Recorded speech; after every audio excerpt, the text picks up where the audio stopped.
ഏട്ടമീൻ കഷ്ണങ്ങൾ നല്ല രുചിയിൽ വറുത്തെടുക്കുക. ആദ്യം മീനൊക്കെ കഴുകി അവിടെ വെച്ചു. എന്നിട്ട് ഒരു ചോപ്പറിലേക്ക് ചെറിയുള്ളിയും വെളുത്തുള്ളിയും ഇഞ്ചിയൊക്കെ ഇട്ടിട്ട് നന്നായിട്ടൊന്ന് അടിച്ചവിടെ വെച്ചു. ഒരു മീൻ കഷ്ണത്തിലേക്ക് പാകത്തിന് ഉപ്പും മഞ്ഞൾപ്പൊടിയും കുറച്ച് സാധാ മുളക് പൊടിയും എരിവിന് കുറച്ച് കുരുമുളക് പൊടിയും കറിവേപ്പിൻ്റെ ഇലയൊക്കെ ഇട്ടിട്ടൊന്ന് നന്നായിട്ട് തിരുമ്മി പിടിപ്പിച്ച്. അപ്പോൾ ഇത്തിരി കളറ് കുറവ് തോന്നിയിട്ടാണ് മീൻ കഷ്ണത്തിൽ പിടിച്ചത്. ഞാൻ കളറിന് വേണ്ടി കുറച്ച് കാശ്മീരി മുളക് പൊടിയും കൂടി ഇട്ട് കൊടുത്ത്. നമ്മൾ കുരുമുളക് പൊടി ഉപയോഗിച്ച് തിരുമ്മുമ്പം എരിവും ഉണ്ടാവും, എന്നാൽ കളറും കിട്ടൂല.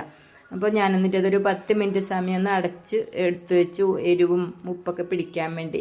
ഞാൻ ആദ്യമായിട്ട് എന്നിട്ടാ ചോപ്പറിൽ ഇതൊക്കെ ചതച്ചെടുത്തത്. ഉള്ളിയൊക്കെ കുറേ നാളായി ഞാനിങ്ങനെ ഇതിലൊക്കെ കാണുമ്പോൾ മേടിക്കണമെന്ന് വിചാരിക്കണം. ഇപ്പോഴാട്ടോ എനിക്ക് മേടിക്കാൻ പറ്റിയത്. ഇതിൻ്റെ ഒരു പാനെല്ലാം അടുപ്പത്ത് വെച്ചിട്ട് വെളിച്ചെണ്ണ വെച്ച് ചൂടായപ്പം മീനിൻ്റെ കഷ്ണങ്ങളൊക്കെ ഇങ്ങനെ ഭംഗിയിൽ നിരത്തി വെച്ചു കിട്ടാം. എന്നിട്ട് അതിൻ്റെ മേലെ കുറച്ച് നാടൻ കറിവേപ്പിൻ്റെ ഇലയൊക്കെ വെച്ച് കൊടുത്തു. എന്നിട്ട് നന്നായിട്ട് തിരിച്ചും മറിച്ചൊക്കെ ഇട്ട് നല്ല മുരിച്ച് വറുത്തെടുത്തു കിട്ടാം. ഇതിൻ്റെ വാലും തലക്കഷ്ണങ്ങളായിട്ട് ഞാൻ നന്നായിട്ടൊരു മസാലയൊക്കെ ചേർത്ത് കറിയും ഉണ്ടാക്കിയേ.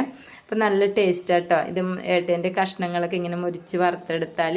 എൻ്റെ വീഡിയോ കണ്ട് ഇഷ്ടമായ എല്ലാവരും ലൈക്കും സബ്സ്ക്രൈബും സപ്പോർട്ടും തരണേ. താങ്ക്